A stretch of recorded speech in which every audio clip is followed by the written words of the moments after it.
Hello दोस्तों, आप सभी का स्वागत है हमारे चैनल एग्ज़ाम वाणी में। मैं राधिका गर्ग आज आप सबके साथ जुड़ी हूँ पीजीटी कंप्यूटर साइंस के पेपर के साथ। आज हम इस वीडियो में इसके कुछ क्वेश्चंस को डिस्कस करेंगे कॉमन पेपर के, तो आप वीडियो को एंड तक ज़रूर देखें। हम सबसे पहले हम जीके के क्वेश्चन को डिस्कस करेंगे। इसके फर्स्ट क्वेश्चन पर चलते हैं हम। Subsidiary alliance made which native state a buffer state giving strategic advantage to the British. जो लॉर्ड वेलेस्ली थे उन्होंने अंग्रेजी राज्य के विस्तार के लिए सहायक संधि का प्रयोग किया था। तो उस सहायक संधि को के लिए उन्होंने किसको बफर राज्य बनाया था? अवध को। तो इसमें जो ऑप्शन नंबर 4 है वो सही हो जाएगा।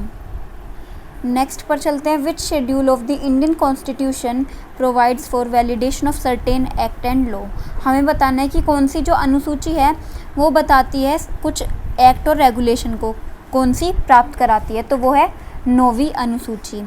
जो 10वीं अनुसूची है वो क्या करती है? दल बदल विरोधी कानून को बताती है। जो 12वीं अनुसूची है वो नगर पालिका की शक्तियों, अधिकारों और जिम्मेदारियों को बताती है। और जो 7वीं अनुसूची है वो राज्यों और संघ के बीच के अधिकारों को उल्लेखित करती है। तो इसमें जो ऑप्शन नंबर 1 है वो सही हो जाएगा, वो एक्ट एंड रेगुलेशन से रिलेटेड है। अब हमें बताना है कि ऋग्वेद में कितनी सूक्तियाँ हैं। उसमें है 1028, option number 3। Next is the third annual meeting of Asian infrastructure investment bank concluded in. जो तीसरी एनुअल मीटिंग थी AIIB की वो कहाँ पर हुई थी? मुंबई में, ऑप्शन नंबर 2। अब हमें बताना है जो झूमरी है वो कहाँ का, किस राज्य का फोक डांस है। जो राजस्थान है वहाँ का फोक डांस है घूमर, हिमाचल प्रदेश का है नट, बिहार का है झूमरी। तो इसमें ऑप्शन नंबर 3 सही हो जाएगा। और जो गुजरात है वहाँ का है गरबा। नेक्स्ट हम देखते हैं। The integral coach factory ICF for first time has rolled out 3-phase energy efficient 8 car MEMU train set built with stainless steel bodies इन। जो ICF है उसने सबसे पहले ये train set with stainless steel body कहाँ पर किया था? चेन्नई में, ऑप्शन नंबर 1। धोनी जो हैं वो कौन से नंबर के इंडियन क्रिकेटर हैं जिनको पद्म भूषण अवार्ड मिला था? वो हैं 11वें नंबर पर, option number 3। Which constitutional amendment accorded status of associate state to Sikkim by ending its protectorate kingdom status? इसमें क्या कहा है? जो सिक्किम है उसको भारतीय संघ के सह राज्य का दर्जा दिया गया था।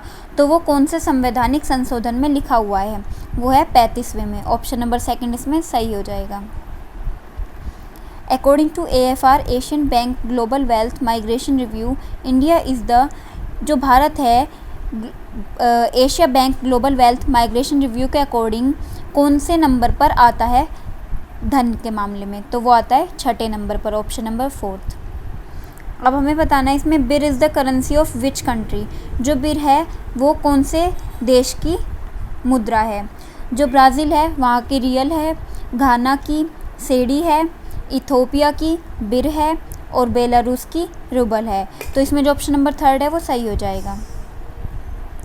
नेक्स्ट देखते हैं। Union government is going to launch dash credit enhancement fund in July 2018 to facilitate infrastructure investment by insurance and pension fund. तो वो कितने का है? 500 करोड़ का, option number 4। The headquarter of international Olympic committee is located in which city. जो headquarter है IOC का वो कौन सी सिटी में है? तो ये जो हेडक्वार्टर है ये स्विट्ज़रलैंड में, स्विट्ज़रलैंड की कौन सी सिटी में है? लुज़ाने में। तो ऑप्शन नंबर 1 इसमें सही हो जाएगा। नेक्स्ट देखते हैं। Scientist from which country have created world's first 3D printed human corneas. तो बताना है हमें कि कहाँ, कौन से देश के साइंटिस्ट हैं जिन्होंने सबसे पहले 3D प्रिंटेड ह्यूमन कॉर्निया का इन्वेंट किया था, बनाया था? तो वो है UK, ऑप्शन नंबर 1। नेक्स्ट देखते हैं। Where is the union ministry of sports and youth affairs is going to establish a national sports museum. तो हमें बताना है जो यूनियन मिनिस्ट्री है स्पोर्ट्स एंड यूथ अफेयर की वो कहाँ पर नेशनल स्पोर्ट्स म्यूज़ियम बनाने जा रहा है? तो वो है न्यू दिल्ली में, ऑप्शन नंबर 2। अब हमें बताना है कि इनमें से कौन से एक वेल नोन पेंटर नहीं है, तो वो है CC Mehta, option number first. The founder of Suhrawardi order in India was, इसके फाउंडर कौन थे? Shaikh Bahauddin Zakariya, option number fourth. अब हमें बताना है कि कौन सा आर्टिकल है जो प्रोवाइड करता है सेक्रेटरीट ऑफ पार्लियामेंट, मतलब संसद के सचिवालय को कौन प्रदान करता है?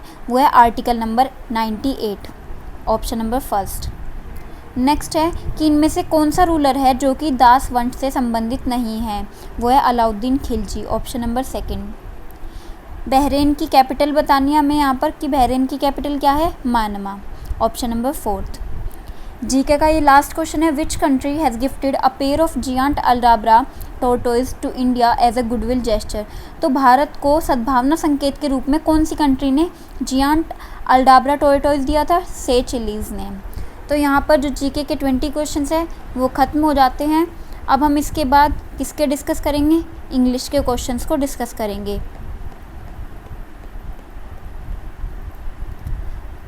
यहाँ पर इंग्लिश के भी इसी तरीके से कितने होंगे? 20 क्वेश्चंस होंगे। सबसे पहले हम क्वेश्चन देखते हैं। From the given option select the one that represent the appropriate meaning of the underlined idiom in the sentence given below। अब इस सेंटेंस में ये जो अंडरलाइन ईडियम है हमें इसका मीनिंग बताना है। My sister and I can never see eye to eye when it comes to choosing a place to go for a holiday। तो see eye to eye हमें इस ईडियम का मीनिंग बताना है। इसका मतलब होता है एक मत होना, मतलब एक दूसरे से सलाह मिल जाना। तो agree with someone, option number first. Next है from the given option choose the one that means the opposite of significant. Significant का हमें अपोजिट बताना है, एंटोनिम। सिग्निफिकेंट का मतलब होता है महत्वपूर्ण, मतलब इम्पोर्टेंट। तो इसका अपोजिट क्या होगा? मीनिंगलेस, जिसका मतलब होता है अर्थहीन। नेक्स्ट है हमें यहाँ पर फिलअप दिए हुए हैं दो, यहाँ पर हमें बताना है कि क्या आएगा, ऑप्शन से चूज़ करना है। Delhi is very hot and dry. My grandparents feel exhausted. I wish they stayed in a cooler place। तो इसमें जो ऑप्शन नंबर फोर्थ है वो सही हो जाएगा। Select the indirect form of narration of the given sentence। हमें ये जो सेंटेंस दिया हुआ है हमें इसके लिए indirect form चूज़ करनी है। तो हम देखेंगे my friend Sujata said to me, you go to Sarojini Nagar if you want to buy good quality clothes at affordable prices। तो उसने क्या किया है? उसको एक सजेशन दिया है। तो जब इसका इंडायरेक्ट फॉर्म में चेंज होगा तो क्या होगा? My friend Sujata suggested that I go to Sarojini Nagar if I wanted to buy good quality clothes at affordable prices। Option number second इसमें सही हो जाएगा। From the given option select the word that can substitute the underlined word in the sentence given below। अब हमें यहाँ पर इस underline word के लिए एक वर्ड चूज़ करना है। तो हम सेंटेंस पढ़ते हैं। I think the number of places that you want to visit within 4 days is rather ambitious, you can't enjoy any of the places properly. तो हमें बताना है कि इसकी जगह पर क्या आएगा। तो इसका मतलब क्या होगा? यात्रा कार्यक्रम, number of places you want to visit. तो उसके लिए कौन सा वर्ड यूज़ होगा? Itinerary, option number first. Next हमें यहाँ पर करेक्ट ऑप्शन चूज़ करना है इस फिलअप को भरने के लिए। Whatever the problem may be you have to deal with it, there is no use wasting time. तो इसमें ऑप्शन नंबर फर्स्ट जो है वो सही हो जाएगा। Next is given below is an incorrect sentence from the given option select the part that has an error. हमें इसमें एरर चूज़ करना है इन चारों ऑप्शन में से। तो पहला देखते हैं। It has been observe that many of us can't live without their mobile phone. तो यहाँ पर हमें हमारा मिस्टेक मिल गया है। यहाँ पर देयर यूज़ हुआ है जिसका मतलब होता है वहाँ, जबकि यहाँ पर कौन से वाला देयर यूज़ होना चाहिए था? THEIR वाला, मतलब अपना फ़ोन। सबके सब किसके बिना नहीं रह सकते? अपने फ़ोन के बिना। तो हमारा जो ऑप्शन नंबर सेकंड है वो सही हो जाएगा, लिव विदाउट देयर। अब हमें यहाँ पर फिलअप भरना है। तो हम देखते हैं यहाँ पर क्या आएगा। Fill in the blank in the sentence given below with the correct option. This article on millennials is fairly interesting. तो यहाँ पर क्या आएगा? Option number fourth. अब हमें यहाँ पर क्या चूज़ करना है? एक ऐसा पैसेज जिसमें करेक्ट पंक्चुएशन हो और वो सही हो सेंटेंस। तो हम एक एक करके अगर हम सभी ऑप्शंस को देखें तो हमें क्या दिखेगा कि सेकंड जो ऑप्शन है यहाँ पर डिज़र्ट, स्प्रिंग, इन सब का क्या है? कैपिटल लेटर बना हुआ है सबसे पहला। तो जबकि ये जो है क्या होने चाहिए थे, छोटा होना चाहिए था, स्मॉल में होने चाहिए थे, तो सेकंड ऑप्शन नहीं हो सकता। इसी तरीके से थर्ड ऑप्शन में स्प्रिंग्स का एस जो है कैपिटल है, तो वो ये भी नहीं होगा। फिर हम फोर्थ ऑप्शन में देखें तो सभी का जो फर्स्ट लेटर है वो क्या बना हुआ है, कैपिटल में, जैसे हियर एंड देयर इन, तो ये क्या है, पंक्चुएशन के हिसाब से सही नहीं होगा सेंटेंस। तो हमारा जो ऑप्शन नंबर फर्स्ट है वो बिल्कुल सही है पंक्चुएशन के हिसाब से। नेक्स्ट हम चलते हैं, given below is an incorrect sentence. अब हमें इसमें भी बताना है कि कौन से पॉइंट में एरर है। तो हम सेंटेंस पढ़ते हैं, not even ill health has stopped the 71-year-old Tabarez Uruguay's Indian national team coach which was expected to quit. अब यहाँ पर जो है मिस्टेक है, विच की जगह पर यहाँ पर क्या होना चाहिए था, हु, क्योंकि ये जो है किसके लिए यूज़ होता है, नॉन लिविंग के लिए, और हु यूज़ होता है लिविंग के लिए। यहाँ पर लिविंग की बात की गई है, तो यहाँ पर ऑप्शन नंबर जो फोर्थ है वो सही हो जाएगा, which was expected to quit. Next हमें इस सेंटेंस को पैसिव वॉइस में चेंज करना है। तो हम देखते हैं सेंटेंस क्या है, a little appreciation from teachers can reduce destructive behaviour of adolescents reveal a new study. तो जब हम इसको पैसिव वॉइस में चेंज करेंगे तो ये कुछ इस तरीके से हो जाएगा, a new study reveals the destructive behavior of adolescents can be reduced by a little appreciation from teachers. Next is हमें बताना है कि इन चारों में से किसकी जो स्पेलिंग है वो गलत है। तो हम सबसे पहले ऑप्शन में देख लेते हैं, इसमें प्रॉब्लम जो है, प्रॉब्लम की स्पेलिंग होती है PROBLEM। तो पहला ही ऑप्शन इसमें मिस स्पेल्ड है, तो हमारा ऑप्शन नंबर फर्स्ट सही हो जाएगा। नेक्स्ट हम चेक कर लेते हैं, पिटिएबल की स्पेलिंग सही है, प्लेज की भी सही है और प्लंडर की भी सही है। फिर हमें बताना है हारमनी का सेम मीन, मतलब हमें सिनोनिम बताना है हारमनी के लिए। तो हम देखते हैं हारमनी का मतलब क्या होता है, सामंजस्य, मतलब एकता। तो कौन सा इसका जो सिनोनिम है वो क्या होगा, यूनिटी। नेक्स्ट इज हमें ये तीन जो सेंटेंस दिए हुए हैं इन दोनों को कंबाइन करके एक सिंगल सेंटेंस में चेंज कर देना है। तो हम सेंटेंसेस पढ़ लेते हैं, white giraffe are extremely rare, a wildlife photographer caught it on camera for the first time, this happened in South Africa। तो हमें जब इन तीनों को एक जगह बदल लेंगे, कंबाइन कर लेंगे, तो क्या हो जाएगा, extremely rare white giraffe caught on camera by a wildlife photographer in South Africa। तो इसमें ऑप्शन नंबर सेकंड सही हो जाएगा। नेक्स्ट हमें फिलअप भरना है यहाँ पर। तो हम देखते हैं, app based online shopping is enticing, even older people like my mother fall for it from time to time. तो इसमें जो ऑप्शन नंबर फोर्थ है वो सही हो जाएगा, फॉल के साथ फॉर प्रीपोजिशन यूज़ होगी। नेक्स्ट हमें यहाँ पर एक पैराग्राफ दिया हुआ है, पैसेज दिया हुआ है, जिसको आपको रीड आउट करना है और फिर इस पर बेस्ड 5 क्वेश्चन होंगे, वो हम देखेंगे, उनको सॉल्व करेंगे। तो मैं यहाँ पर ये जो पूरा पैराग्राफ है रीड आउट नहीं कर रही हूँ, आप वीडियो को पॉज करके पैराग्राफ पढ़ सकते हैं।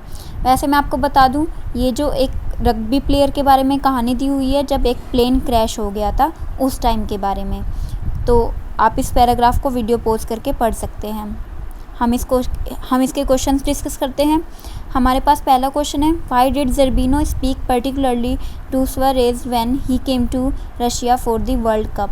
तो इसमें जो ऑप्शन नंबर फर्स्ट है, Zerbino is aware of the strength and weaknesses of all players particularly Suarez emotional nature. तो ये सही हो जाएगा। जब आप पैराग्राफ को पढ़ें तो अच्छे से पढ़ें, ताकि आप जो ऑप्शन है उसको अच्छे से चेक कर सकें और सही लगा सकें आपका उत्तर। नेक्स्ट हमें करेक्ट कॉम्बिनेशन देखना है, why is the 1972 air crash mentioned in this write up. हमें बताना है कि ये जो 1972 का एयर क्रैश है इस बारे में क्यों लिखा हुआ है, मतलब ये पैराग्राफ क्यों दिया हुआ है। तो सबसे पहला हम देखते हैं, Zerbino is one of the few lucky survivors of the 1972 air crash in the Andes, सही है। The 1993 film alive is based on this incident, ये बात नहीं होगी। It undergoes the determination and courage of Gustavo Zerbino, ये बात सही है। नेक्स्ट है, to highlight Zerbino's practical consideration as a medical student in a desperate situation, ये भी सही होगा। नेक्स्ट हम देखते हैं, to prove how strong the survival instinct is in all of us when there are hardly many option, ये भी नहीं होगा। नेक्स्ट है sixth, to bring out Zerbino's mental strength even man he was just a medical student, ये भी सही होगा। तो हमारे पास 4 आ गए हैं, A, C, D, F। Option number third इसमें सही हो जाएगा।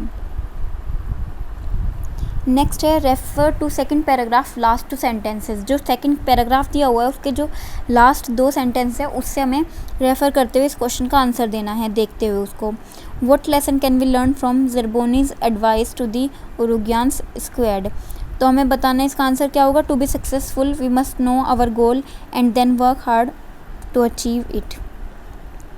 नेक्स्ट क्वेश्चन है choose the correct option. Who is this write up about. ये जो लिखा हुआ है ये किसके बारे में है। Gustavo Carlos Zerbino, Uruguay's mental condition coach. तो इसमें ऑप्शन नंबर 4 जो है वो सही हो जाएगा। इसका लास्ट क्वेश्चन है इंग्लिश का। What is the purpose of this write up. ये जो लिखा हुआ पैसेज इसका पर्पज़ क्या है। इसका पर्पज़ है to highlight the qualities of GC Zerbino and his role in inspiring the Uruguayans team in the 2018 FIFA World Cup. तो इस तरह से हमारे यहाँ पर इंग्लिश के भी 20 क्वेश्चंस ख़त्म हो जाते हैं। अब हम देखते हैं हिंदी के 20 क्वेश्चंस। यहाँ पर सबसे पहले हमें एक गद्यांश दिया हुआ है जिसको आपको वीडियो को पॉज करके पढ़ लेना है। यहाँ पर ये प्रेमचंद जी के बारे में दिया हुआ है। हम आज इसके सिर्फ क्वेश्चंस को डिस्कस करेंगे। तो हमारे पास सबसे पहला क्वेश्चन क्या है। ताई कहानी के लेखक कौन है। इसके लेखक है विशंबरनाथ शर्मा कौशिक। आप इस तरीके से जब पैराग्राफ पढ़ेंगे तो आपको इजीली पता चल जाएगा। इस लाइन में दिया हुआ है कि इसके लेखक विशंबरनाथ शर्मा कौशिक हैं। तो आप जब पैराग्राफ को पढ़ें तो उसको पूरा ध्यान से पढ़ें। नेक्स्ट क्वेश्चन है राय कृष्ण दास की कहानी है अंतःपुर का आरंभ। Option number 1। अगला है रोमानी ऐतिहासिक कहानी है आकाशदीप। Option number 1। प्रसाद किस दौर के कवि हैं। वो है छायावादी दौर के। Option number 3। गद्यांश का आखिरी सवाल। प्रसाद की कहानी नहीं है। पुरस्कार, आकाशदीप और गुंडा ये तीनों ही हैं जबकि पूस की रात नहीं है। अब नेक्स्ट क्वेश्चन आता है हमारे पास निराकार का विलोम बताना है हमें कि निराकार का विलोम क्या होगा। इसका विलोम होगा साकार। Option number 2। नदी का हमें पर्यायवाची बताना है कि कौन सा इनमें से नहीं है। तो जो तटिनी है, सरिता है और निर्झरिणी है ये तीनों ही नदी के पर्यायवाची हैं। जबकि जो सविता है वो किसका पर्यायवाची है। सूरज का। तो हमारा जो ऑप्शन नंबर 2 है वो सही हो जाएगा यहाँ पर। अब हमें बताना है कि कृतज्ञ का क्या अर्थ होता है। कृतज्ञ का अर्थ होता है किए गए उपकार को मानने वाला। तो इसका जो ऑप्शन नंबर 4 है वो हमारा सही हो जाएगा। नेक्स्ट चीज़ हमें बताना है तत्सम शब्द कौन सा है। ग्रह, जो संस्कृत भाषा के शब्द है और ऐसे कैसे आ गए हैं। संयोग का हमें संधि विच्छेद करना है। तो जब हम इसका संधि विच्छेद करेंगे तो किस तरीके से हो जाएगा। सम जमा योग दैट इज़ इक्वल्स टू संयोग। तो हमारा ऑप्शन नंबर 3 इसमें सही हो जाएगा। अब हमें इसमें तद्भव शब्द बताना है वो होगा सांझ। अब इसमें हमें अशुद्ध अंश देखना है इस सेंटेंस के लिए, इस वाक्य के लिए। तो वाक्य पढ़ते हैं हम। मेरी सौभाग्यवती कन्या का विवाह है। तो यहाँ पर क्या गलत होगा। सौभाग्यवती की जगह क्या होना चाहिए था। सौभाग्यशाली। तो ऑप्शन नंबर 3 इसमें सही हो जाएगा सौभाग्यवती। अब हमें इसमें देखना है देशभक्ति में कौन सा समास है। तो ये क्या होगा। देश की भक्ति। तो इसमें कौन सा समास होगा। तत्पुरुष समास। Option number 2। अब हमें इसमें देखना है कि सूर्य का पर्यायवाची है। तो जो कनक, धूप और पद्माकर है ये तीनों ही सूर्य के पर्यायवाची नहीं है। तो इसमें ऑप्शन नंबर 1 जो है सही हो जाएगा। आदित्य पर्यायवाची है। अब हमें देखना है कि कौन सा शब्द एक स्त्रीलिंग शब्द है। तो वो है संपत्ति। Option number 2। नेक्स्ट हम देखते हैं इनमें से कौन सा एक संज्ञा शब्द है। तो जो अक्षर है वो एक संज्ञा शब्द है जबकि सुंदर, उचित और शांत ये तीनों ही संज्ञा शब्द नहीं हैं। अब हमें देखना है पुत्र का पर्यायवाची क्या होगा। पै, तरु और भरता ये तीनों ही पुत्र के पर्यायवाची नहीं हैं। जो तनय है ऑप्शन नंबर 4 ये सही होगा। मैं खा चुका ये किस प्रकार का वाक्य है। इसमें ना तो कोई संयुक्त वाक्य इसीलिए नहीं होगा क्योंकि कोई जैसे और, क्योंकि इस तरह के कोई संयुक्त शब्द नहीं यूज़ हुआ है, ना ही मिश्र वाक्य होगा। तो इसमें कौन सा ऑप्शन नंबर 3 सही होगा। ऑप्शन नंबर 1 सरल वाक्य। ये एक सिंपल सेंटेंस होगा मैं खा चुका। अगला है शोक का विलोम बताना है हमें क्या होगा। शोक का मतलब होता है दुख और हर्ष का मतलब होता है खुशी। तो ये क्या होगा इसका विलोम। उसने कहा होगा यह किस प्रकार का वाक्य है। तो हमें इस होगा से क्या पता चल रहा है। हमें संदेह हो रहा है कि उसने कह दिया है या नहीं, हमें कंफर्म नहीं है। तो ये कैसा होगा संदेहवाचक वाक्य। तो हमारा ऑप्शन नंबर 2 हो जाएगा इसमें सही। आज का हमारा सेशन यहीं पर ख़त्म होता है। आपको हमारा ये प्रयास अच्छा लगे तो हमारी वीडियोस को लाइक करें, चैनल को शेयर करें और सब्सक्राइब करें। आप DSSB के एग्ज़ाम से रिलेटेड कोई भी क्वेरी हो तो आप हमारे टेलीग्राम चैनल से जुड़ सकते हैं। टेलीग्राम चैनल का लिंक आपको डिस्क्रिप्शन बॉक्स में मिल जाएगा। Thank you.